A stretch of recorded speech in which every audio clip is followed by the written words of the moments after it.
I'm Tracy Heatley, and thank you for tuning in to this episode of Better Marketing, Marketing Magic in Minutes. This episode is all about connecting with your customers, the power of digital conversations, with my special guest, Richard Singleton. Richard is a digital marketer. He runs a digital marketing agency called YORS Marketing. Welcome to this episode, Richard. Hi Tracy, thanks for having us. I feel very honoured actually. This is your first ever podcast, isn't it? It is, yeah. This is the debut. Debut for Richard Singleton.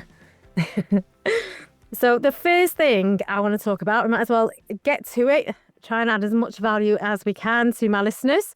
So on the basis that we're talking about connecting with your customers, I know that digital marketing is your area of expertise, so I'm looking forward to chatting to you.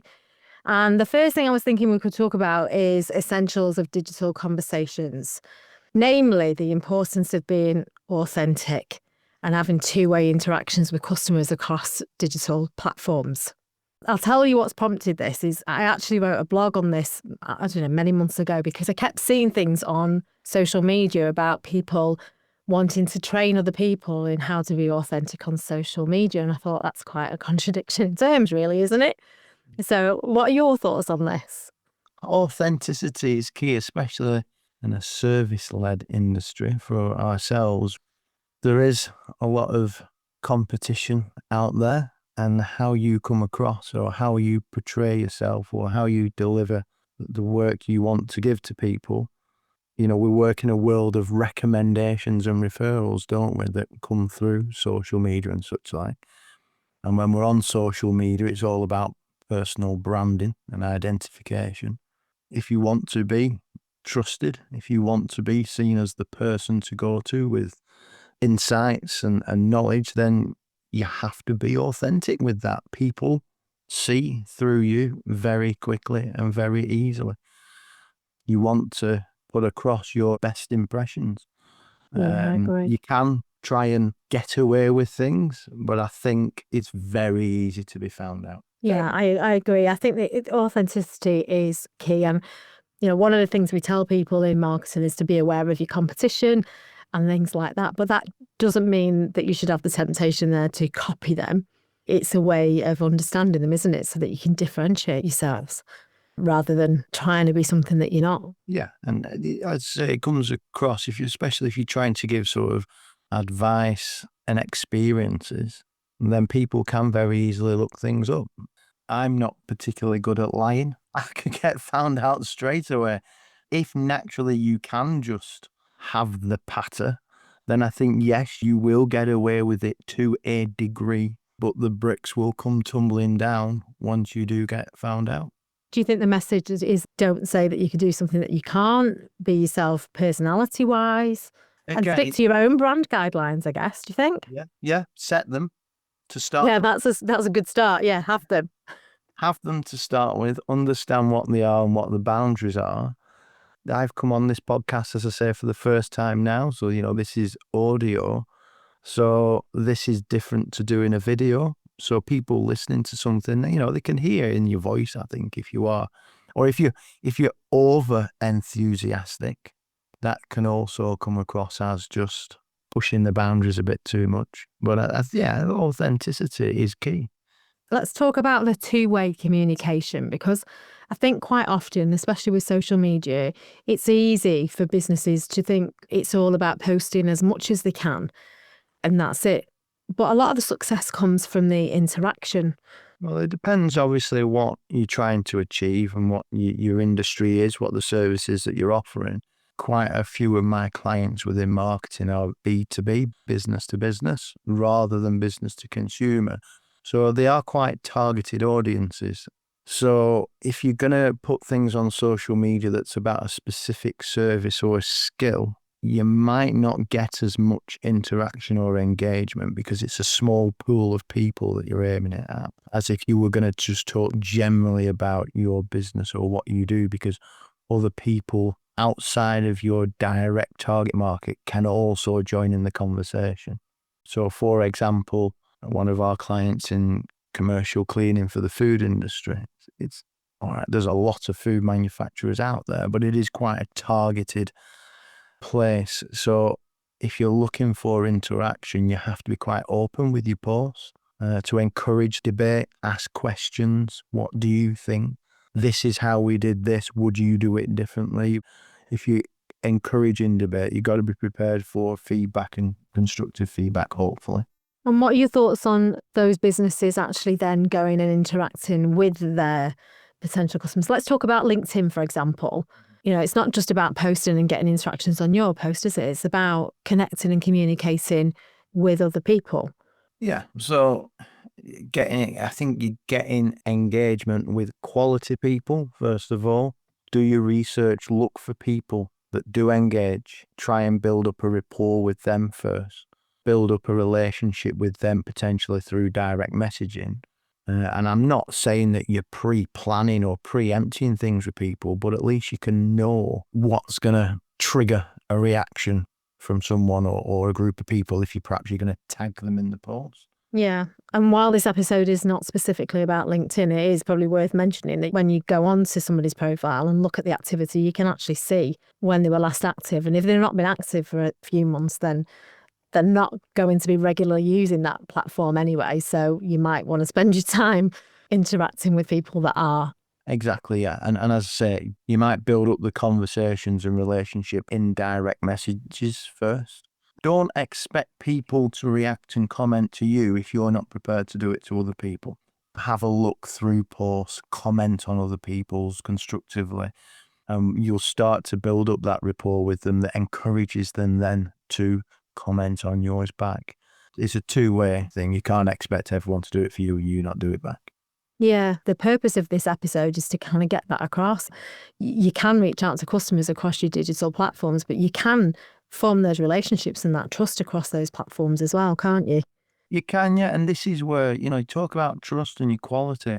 I get quite frustrated by people that only talk about numbers. For some people, it's just a vanity parade. How many comments they've got and such like. The algorithm likes lots of comments, but what is the actual goal? Do you just want that number, or do you want quality comments that creates engagement that then encourages other comments?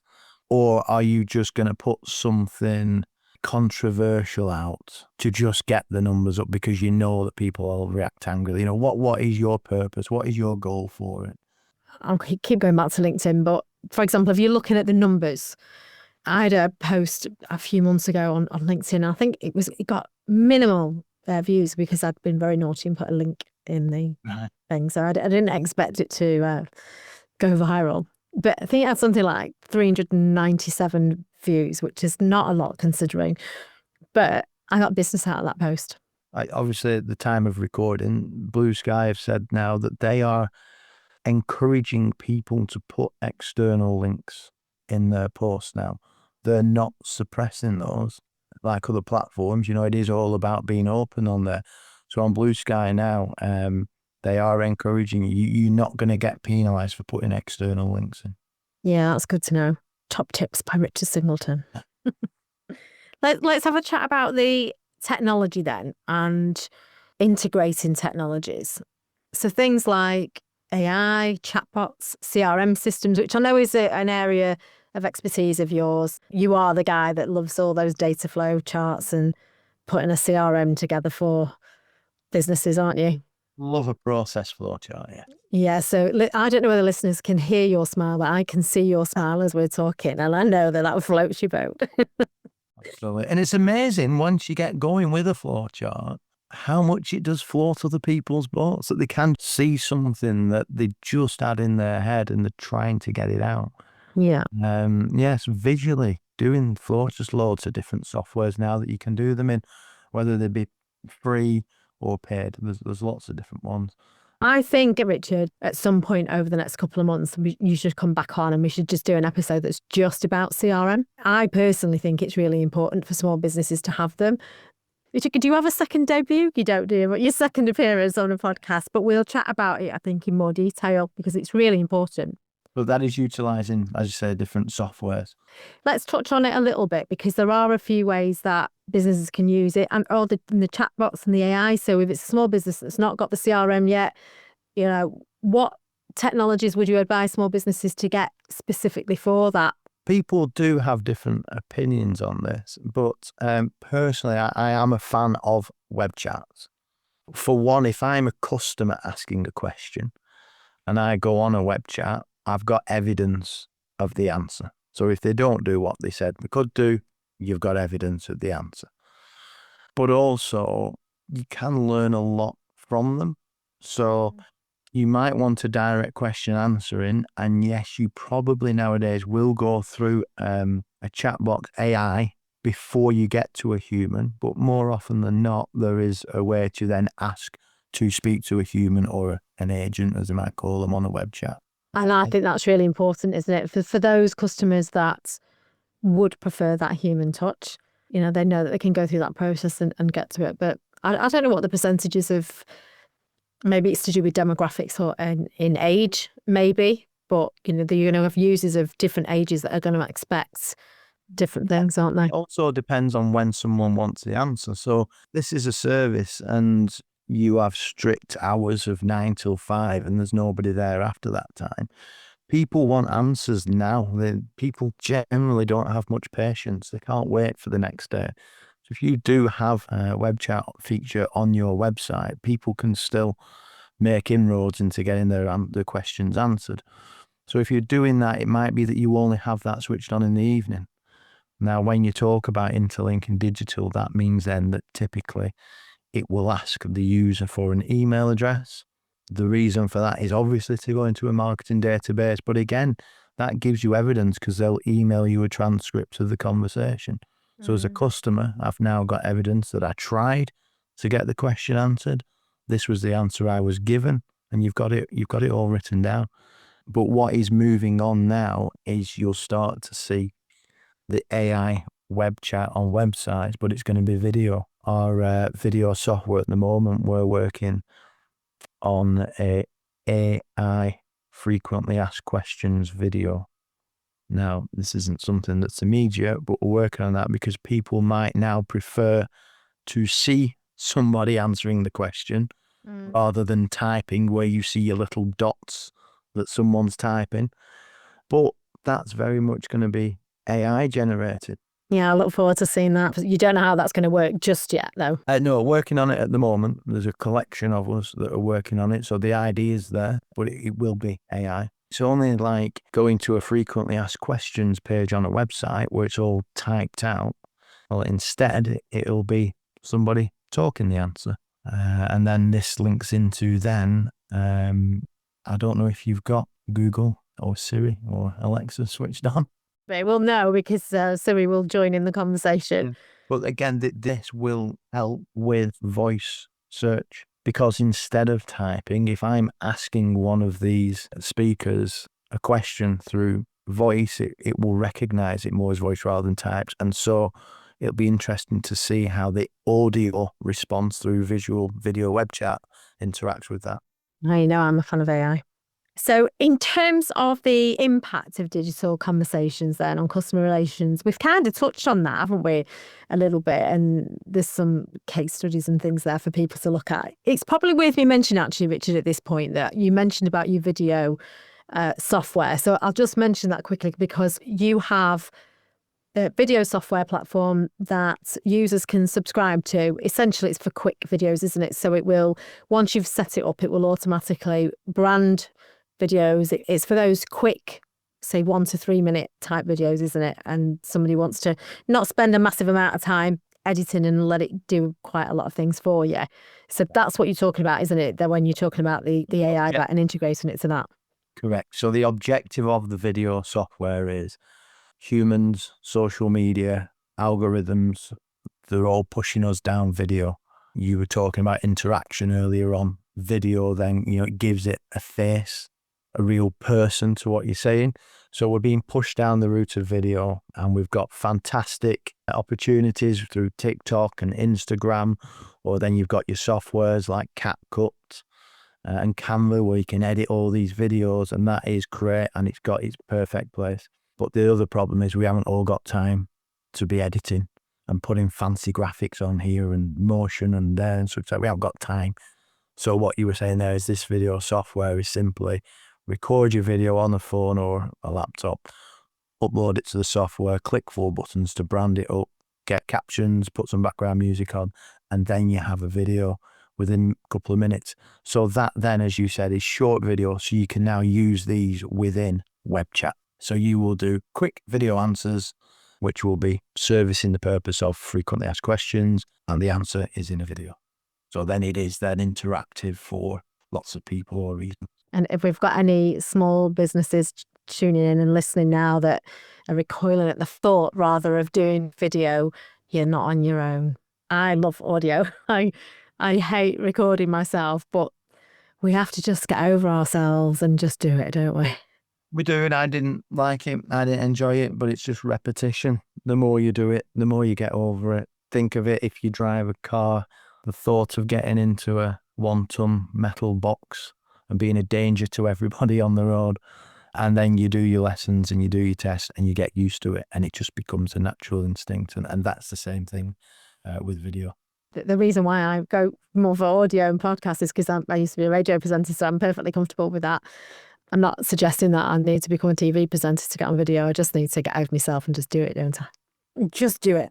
We've chatted a lot about how businesses can interact. We've touched on a little bit about future trends, but I guess if you were going to sum it up, Richard, and you could give the listeners maybe 3 things that they can be doing now to kind of future-proof their customer engagement through digital conversations, what would they be? One is being able to provide answers quick. So as we said earlier on, out of hours and such like, unfortunately, people don't tend to have a lot of patience because everything else is just instant. Think about how you can answer questions quickly. The second one is there are so many different softwares out there that you can use. So you've got to put a bit of time in to do your research. Just think about the cost, the frequency of paying for it. Essentially, we are creating content. Content takes up storage space. So just look at the small prints just to see, are you limited by how much storage space you've got, and then work out the costs on that. And the third one is to look at your existing software to see what you can integrate with it or not. Software technology is moving very fast. Typically, we have got like Zapier, we've got different softwares that we can connect different programs up with. So how are you going to connect that up is one. You've got to do your research on that. And then you will get to the solution quite quickly because you'll start to understand what all the different softwares can do. You will get to a solution quite quickly, but you've got to have patience. You've got to set your objectives, understand your budget, and then realize what results you can deliver. And you can trial most of them anyway, can't you? So take the trial, I guess, and use it. You know, don't fall into the trap of getting trial software and then not using it. I think, like with anything, understand your plan, what you're trying to achieve, and then you can deliver on that. But I do keep harping back to, I think people want things quickly. You might not be able to give them the full answer straight away, but you can give them reassurance that they're in the right place and that you are working on delivering the answer. I think sometimes, even if it's just responding in a way that says, thank you, we've received this and we will get back to you. And this is when we will come back to you. I know you said 3, but I'm going to give you a 4. That's all right. 4 is good. Test it. The world of notifications. It's great on one hand so you know where you're up to, but you've got to be careful that you've checked what notifications are going out. So I had a client, they asked a question to them that was quite simple, an action that they wanted me to take on a website. But I knew that if I took that action, it would affect 3 different things that they hadn't thought about. So I needed to be quite clear, right? If you do A, then it will affect B, C, and D in this way, which might be negative if you've not thought it through. So I had to create different tasks for them, and they were getting a notification on each task. Now, it was important that they did so they understand they got these. To be honest, they weren't overly keen on getting all the notifications, but it's just weighing up the clarity. You're talking before about authenticity. Make sure you see, in this case, notifications, what goes out each time you do an action on a piece of software. That's really important about how they interact and things. And the storage was a great point as well, actually. So there's been some really good stuff there. For our listeners, if you would like to know more about these digital conversations, anything to do with CRM or the video software that we've kind of touched on briefly while we've been chatting, then do contact Richard directly from Why Us Marketing. I think it's good to wrap up there. Do you think? I think there's some good tips that our listeners can action now really on that. So thank you very much for listening. I'm Tracy Heatley. I really appreciate you tuning in to the Better Networking Marketing Magic in Minutes podcast. Remember to subscribe and leave a review if you would be so kind. And also remember, if you head over to my website, which is betternetworking.co.uk, and you download the business strategy guide, you will go into a competition to potentially win a free 1 hour power hour with me. So thanks, Richard. Anything else you'd like to add, or just... Make sure you do stay on a digital journey. Don't get left behind. It might seem intimidating at first, but be on it. Be on it. Be on it, yes. And seek help. Thank you very much. We'll wrap everything up there. Thank you for tuning in to this episode. I'll be back with you for another episode next week. And remember, better marketing, better business.